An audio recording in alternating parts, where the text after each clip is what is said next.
माघ महीने की शुक्ल पक्ष की पंचमी तिथि को बसंत पंचमी कहते हैं। भारतवर्ष में कुल मिलाकर 6 ऋतुएं मनाई जाती हैं। इनमें से एक ऋतु है बसंत ऋतु।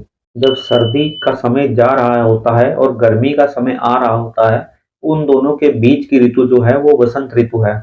इस वर्ष बसंत पंचमी 14 फरवरी 2024 को दिन बुधवार को मनाई जाएगी। देखिए इस दिन विशेष क्या है। इस दिन विशेष है माता सरस्वती की पूजा।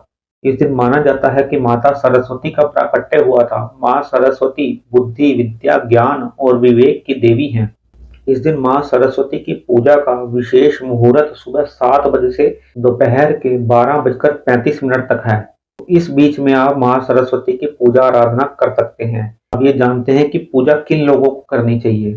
देखिए अगर आप विद्यार्थी हैं, आप शिक्षा के काम से जुड़े हैं, आप अध्यापक हैं, आप ज्योतिषी हैं, आप किसी प्रकार से सलाह देने का काम करते हैं, कंसल्टेंसी का काम करते हैं, आप लेखन से जुड़ा काम करते हैं, आप कहानियां लिखते हैं, आप गीत लिखते हैं, आप किसी भी प्रकार से संगीत से जुड़े हुए हैं, किसी भी प्रकार की कला से जुड़ा हुआ अगर आप काम करते हैं, तो उन सबकी अधिष्ठात्री देवी माँ सरस्वती हैं।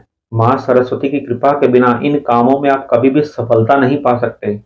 वैसे तो माँ सरस्वती की पूजा सभी को करनी चाहिए, लेकिन अगर आप इन क्षेत्रों से जुड़े हुए हैं तो आपको माँ सरस्वती की पूजा अवश्य करनी चाहिए, क्योंकि देखिए बुद्धि और ज्ञान तो सभी को चाहिए। अब माता सरस्वती की पूजा करेंगे कैसे? माता सरस्वती का एक चित्र या एक मूर्ति स्थापित कीजिए। उनके सामने पीले वस्त्र पहनकर और पीला आसन बिछाकर बैठ जाइए। एक घी का दीपक प्रज्वलित कीजिए। घी का दीपक जलाने के बाद माता सरस्वती को पीले फूल अर्पित कीजिए। माँ सरस्वती को पीली मिठाई का भोग लगाइए। उसके बाद वहीं बैठकर एक मंत्र जपेंगे, ओम ऐं सरस्वत्यै नमः। ओम ऐं सरस्वत्यै नमः। अगर आप पूरा मंत्र नहीं जप सकते तो केवल बीज मंत्र का उच्चारण कर लीजिए। बीज मंत्र है ऐं।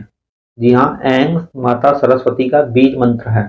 इस मंत्र का 108 बार उच्चारण कर लीजिए। उसके बाद जो मिठाई आपने माता सरस्वती को चढ़ाई है उसे प्रसाद रूप में ग्रहण कीजिए और माता से बुद्धि और विद्या की प्रार्थना कीजिए। अगर आप विद्यार्थी हैं तो आपको माता सरस्वती की पूजा इस दिन जरूर करनी चाहिए और इस दिन आप एक कलम जरूर खरीद कर लाइए, यानी कि एक पेन जरूर खरीद कर लाइए। पेन का रंग देखिए कोई भी हो सकता है, जो भी आप अपनी इच्छा अनुसार खरीदना चाहें।